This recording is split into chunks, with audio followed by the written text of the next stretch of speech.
자, 오늘 궁금한 종목 Y는 iSet 김태성 본부장 함께 할게요. 어서 오세요. 네, 안녕하세요.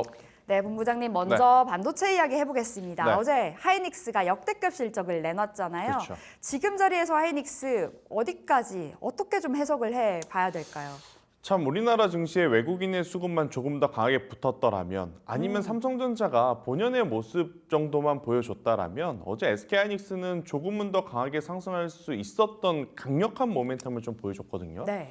영업이익 7조라뇨. 이 정도면 SK하이닉스는 정말 장사를 잘했다라고 평가를 할 수밖에 없는 그러한 상황이었죠. 근데 이제 문제는 이 반도체의 겨울이라는 이야기가 사실은 삼성전자에 좀 국한된 이야기거든요. 네. 하지만 이제 삼성전자가 움직이지 못하다 보니까 반도체 전체의 발목을 좀 잡는 억제기 역할을 좀 해주는 모습이다 보니 SK하이닉스의 상승세가 조금은 아쉽긴 합니다만 결국 HBM은 지금 시대의 중심이다라는 것을 지난주에 이 엔비디아 그리고 이번 주 SK하이닉스를 통해서 우리가 한 번 더 확인을 했기 때문에 SK하이닉스발 혹은 HBM 밸류체인은 여전히 좀 우리가 이 강한 상승세를 좀 기대해 볼 만한 요소가 여전히 남아있지 않겠나. 그리고 이제 SK하이닉스에서도 이야기한 것은 딱 하나였습니다. 내년에 판매 물량 다 팔았다.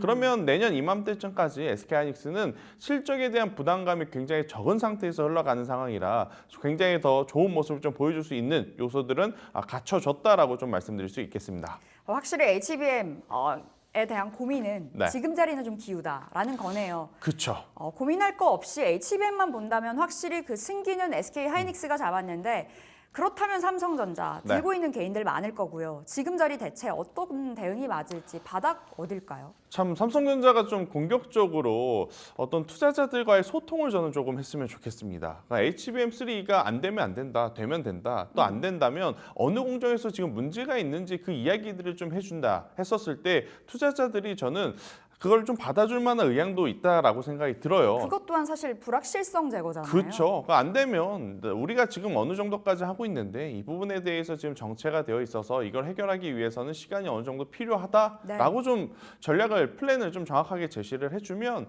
저는 삼성전자도 충분히 올라갈 수 있다라고 좀 말씀드릴 수 있을 것 같고요. 그리고 이제 TSMC는 굉장히 돈을 잘 벌었죠. 네. 그런데 이제 업계 2위라고 하는 삼성전자가 지금 격차가 너무 크게 벌어지고 있어서 이걸 어떤 방식으로 개선할지에 대한 이야기 이것 또한 소통인 것 같아요. 이걸 이제 투자자들과 이제 소통을 통해서 조금은 풀어 나갔으면 하는 이제 마음은 있는데 그것 없이 지금 꽁꽁 좀 싸매고 있는 모습을 좀 보이고 있어서 투자자분들은 정말로 안 되나 보다. 이 불신의 싹이 지금 계속해서 커져 나가고 있는 상황이라서요.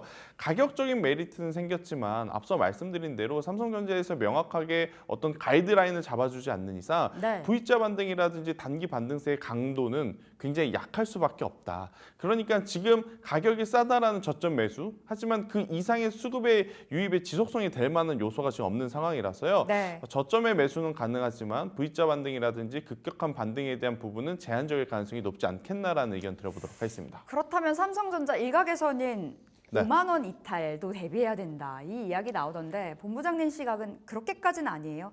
뭐 그렇게까지 되면 사야겠죠. 사야겠죠. 네, 사야 된다라는 생각 저는 사실 6만 원 이탈하면서부터 지금 그쵸. 생각을 하고 있는 상황이라서요. 5만 원 밑으로 내려가면 그러면 무조건. 다른 종목군들이 남아나질 않을 겁니다. 그렇기 때문에 5만 원 이탈은 조금은 생각 안 하셨으면 저는 좋겠다 생각이 들고 있고요. 네. 지금의 구간도 정말 싸다라고 평가를 할 수밖에 없는 상황이니까 저는 삼성전자 가격적인 어떤 장점은 있다. 네. 대신에 조금 길게 좀 보셔야 된다. 뭐 우리에게 보여주는 게 HBM도 없고 파운드리도 없고 그렇다고 모바일 쪽에서 엄청나게 또 폭발적인 성장세를 지속적으로 보여줄 것인가? 이것도 애플을 보고 있노라면 이젠 또 어렵지 않을까라는 불안감이 있기 때문에 이 부분을 좀 체크를 해보셔야 되지 않을까라는 의견 드리겠습니다. 네, 삼성전자 어느 정도 바닥권은 맞으나 상승을 기대하기에는 좀 그렇죠. 제한적이다라는 말씀이신 거고요. 그렇다면 삼성전자 그리고 SK하이닉스가 최근에 CXL 관련해서 기사가 굉장히 많이 뜨거든요. 네. 그러니까 CX를 어떻게 좀 바라봐야 될지 아직 뭐 우리가 이렇다 할 만한 뭐 생산이 된 건 아니잖아요. 그 관점에서 봤을 때 CXL 관련주들의 이 시세의 연속성은 어떻게 보세요? 사실 SK하이닉스는 지금 CX의 이야기를 안 해도 됩니다. 너무 잘하고 너무 있어서. 잘하고 있으니까. 근데 삼성전자는 자꾸 지금 HBM이 안 되니까 그 다음 또 그 다음 기술에 대한 이야기를 지금 할 수밖에 없는 상황이거든요. 그래서 이제 CXL이 계속 집중이 될 수밖에 없는 상황인데 네. 지금 CXL보다 먼저 급한 거는 유리기판이 아닐까라는 생각이 들어요. 예. 그래서 지금 삼성전자가 지금 당장의 기술력을 지금 보여주지 못하다 보니까 다음 또 그 다음에 대한 어떤 미래의 청사진만을 가지고 지금 CXL에 대한 이야기들을 좀 많이 하고 있는데 저는 이쪽에 대한 관심도 당연히 관심 있게 좀 보시기는 해야 됩니다. 하지만 지금 당장은요. HBM 중심의 어떤 폭발적인 추가적인 상승세를 좀 기대를 하시는 게 네. 더 현실적인 방법이 아닐까라는 의견 드려보도록 하겠습니다. 알겠습니다. 그렇다면 지금 자리 반도체 탑픽으로는 네. HBM 키워드 달고 있는 종목 군단들 봐야 돼요. 그래야 될 것 같고요. 혹은 네. 조금 우리가 흔히 말하는 끼가 있는 종목을 좀 빠르게 선별을 하시는 게 맞을 것 같아서 예. 저는 개인적으로 하나 인더스트리얼 솔루션즈를 좀 보고 싶어요. 아마 이 종목 이야기를 들으시면 이거 좀 불안한데? 라고 생각하실 수는 있을 것 같아요. 최근에 노이즈가 원체 많았다 보니까요. 그렇죠. 한미 반도체하고의 이제 여러 가지 좀 이슈는 있긴 합니다만 흔들리지 않는 팩트는 딱 두 가지입니다. 일단 첫 번째 SK하이닉스를 통해서 지금 퀄테스트가 진행 중에 있다라는 것. 네. 그리고 SK하이닉스가 사업적인 부분을 고려한다면 뭐 한미 반도체를 싫어하는 것이 아니라 굉장히 중요한 부분이기 때문에 2원화, 3원화가 필요하다라는 것을 좀 고려해 봤었을 때 하나인도에 대한 어떤 성장세, 상승세는 굉장히 또 빠르게 나타날 수 있다 생각이 들고 있고요. 어제도 김승현 회장이 직접 나섰습니다. 네. 그래서 이제 반도체에 대한 이야기를 좀 하면서 어제도 다른 기업들보다 굉장히 좋은 모습을 좀 보였기 때문에 저는 한화 인더스트리얼 솔루션즈를 지금 위치에서 한번 보시는 게 좋을 것 같고요. 현재 구간에서 4만 원이라는 가격대만 이탈하지 않는다면 저는 5만 5천 원이라고 하는 목표가를 잡고 대응을 하셨으면 좋겠다는 의견 드려보도록 하겠습니다. 한 일주일 사이에 9% 가까이 올랐는데요. 추가적인 상승 기대해보자. 네. 5만 5천 원, 그리고 손절가는 4만 원 바라보면서 대응해 보겠습니다. 자, 다음으로는 현대차, 완성차 이야기해 볼 건데 현대차 주가가 제대로 미끄러지고 있는 것 같아서요. 네. 실적이 나왔는데요. 아쉬웠죠. 매출액은 늘었는데 영업이익은 줄고 어제 5% 급락 나왔던데 지금 자리 어떤 자리일까요? 사실 지금 자동차 업계는 이 브랜드 완성차 브랜드마다 각기 다른 방향성을 좀 가지고 있습니다. 폭스바겐은 하루아침에 지금 망할 것 같은 흐름을 보이고 있는 반면에 네. GM 같은 경우에는 굉장히 좋은 모습을 좀 보이고 있어요. 사실 현대차, 기아도 어제 이제 현대차 실적 기준으로 보면 일회성 비용, 그러니까 이제 산타페 모델에 대한 이제 충당금을 제외하면 사실 시장의 가이던스에 굉장히 부합하는 어떤 성과를 보여주는 숫자였거든요. 하지만 일단 눈에 보이는 팩트 기준으로는 컨센서스보다 좀 하회하는 그런 모습을 좀 보였기 때문에 주가의 조정이 나타났다라고 저는 좀 판단이 돼요. 네. 하지만 현대차를 바라보는 시선은 우리가 딱 두 가지가 있습니다. 일단 첫 번째, 모든 모델을 다 하이브리드화하고 있다라는 부분. 하이브리드를 통해서 굉장히 가격적인 어떤 우위를 좀 점하고 있고 이 부분이 영업이익에는 굉장히 긍정적일 수밖에 없기 때문에 하이브리드 차량에 대한 판매 대수가 지금 늘어나고 있는 시점에서의 현대차는 충분히 저는 더 봐도 괜찮지 않을까라는 생각이 들고 있고요. 두 번째, 현대차를 바라보는 시각 중에 가장 또 많은 기대를 하는 게 주주 환원일 겁니다. 그렇죠. 아무래도 지금 현대차, 기아 배당에 대한 이야기 그리고 이제 뭐 여러 기업들이 지금 ROE에 대한 이야기들을 좀 많이 하고 있는데 아직까지 현대차는 주주 환원에 대한 이야기가 정확하게 나오지 않는 상황. 네. 하지만 만약 나오게 된다면 당연히 주가를 좀 올릴 수 있을 법한 모멘텀으로 작용할 가능성이 높기 때문에요. 지금의 조정을 저는 최대한 분할 매수 전략을 통해서 한번 공략을 해보시는 것도 괜찮다는 의견을 한번 드려보도록 하겠습니다. 현대차 접근 가능하다 말씀 주셨는데 주주 환원 이야기 주셨잖아요. 네. 현대모비스까지 봐야 되겠습니다.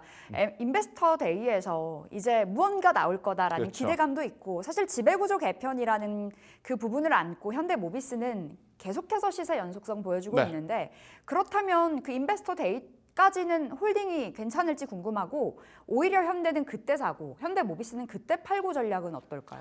뭐 그것도 괜찮은 방법 중에 하나인데 만약에 배당과 이 지배구조를 생각을 하신다면 네. 현대모비스와 현대글로비스를 저는 반반 담아내는 전략이 지금은 더 중요하지 않겠나라는 생각이 들어요. 그렇기 때문에 일단 인베스트데이 이후에 세론뉴스는 충분히 나올 가능성이 높죠. 세론뉴스가 충분히 나올 가능성이 높지만 일단 인베스터 데이를 통해서 모든 지배구조 개편이 마무리되는 그러한 부분들이 시사되는 것이 아니기 때문에 만약 세론 뉴스가 나온다 하면 저는 그 조정을 이용해서 비중을 확대를 하면서 오히려 더 가져가는 것이 맞지 않겠나라는 생각이 들어서요. 저는 본업을 생각하신다면 현대차 혹은 부품사를 보시는 게 좋을 것 같고요. 나는 본업보다는 일단은 주주환원과 지배구조를 좀 보겠다 하시는 분들은 현대모비스와 현대글로비스를 비중을 조금 나눠서 투자를 하시는 게 더 좋지 않겠나라는 의견 드리겠습니다. 그 세 가지를 다 담을 수 없다면 그 담을 수 안에서 없다면. 본부장님의 탑픽 들어볼게요. 네, 일단 담을 수 없다면 아마 많은 개인 투자자분들이 같은 입장일 겁니다. 그래서 저는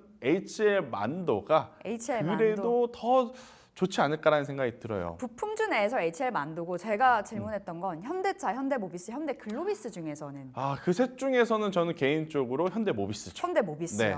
가장 강한 쪽을 보시네요. 그렇죠. 일단 지금 시장은요 수급이 약하기 때문에 그러니까 들어오는 돈이 제한적이기에 아무래도 이제 좀 시세가 가장 네. 좀 나는 쪽에 베팅을 하시는 게 맞을 것 같아서 제가 굳이 대답하기 싫었는데 대표님께서 이야기를 하셨기 때문에 셋 중에 뽑아보면 현대모비스가 현대모비스. 저는 개인적으로는 가장 낫지 않겠나라는 의견 드리겠습니다. 알겠습니다. 이 안에선 현대모비스 괜찮다.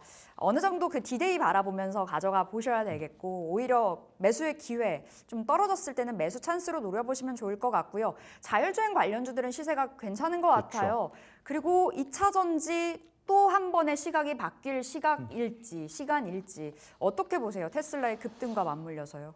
어제 2차 전지가 좋았으면 오늘 제가 자신 있게 좀 이야기를 드렸을 것 같은데 그러니까 어제 왜 그랬을까요? 아무래도 지금 우리나라 증시는 원달러 환율 수급에 대한 부담감이 좀 있는 것 같아요. 네. 이 부분이 좀 제거가 돼야 아무래도 이제 수급이 좀 유입이 되고 그 수급을 통해서 2차 전지라든지 자율주행과 같은 좀 상승 탄력이 좀 크게 나올 수 있는 쪽에 많은 돈들이 유입이 될 것 같은데 네. 그러지 못한 게 조금 아쉬운 상황입니다. 하지만 이제 테슬라를 통해서 FSD에 대한 기대감이 한층 더 지금 높아지면서 지금 우리나라 본장을 지금 기다리고 있는 상황이라 아마 이제 실질적으로 수혜를 보는 기업은 제한적이겠지만 네. 그래도 이제 테마라는 것 때문에 관련주들의 흐름들은 좀 나올 수 있어서 이 부분은 꼭 체크를 하셔야 된다. 대신 중장기적으로 투자를 한다. 그거는 조금 위험할 수 있고 종목을 잘 압축하셔야 된다라는 의견을 드려보도록 하겠습니다.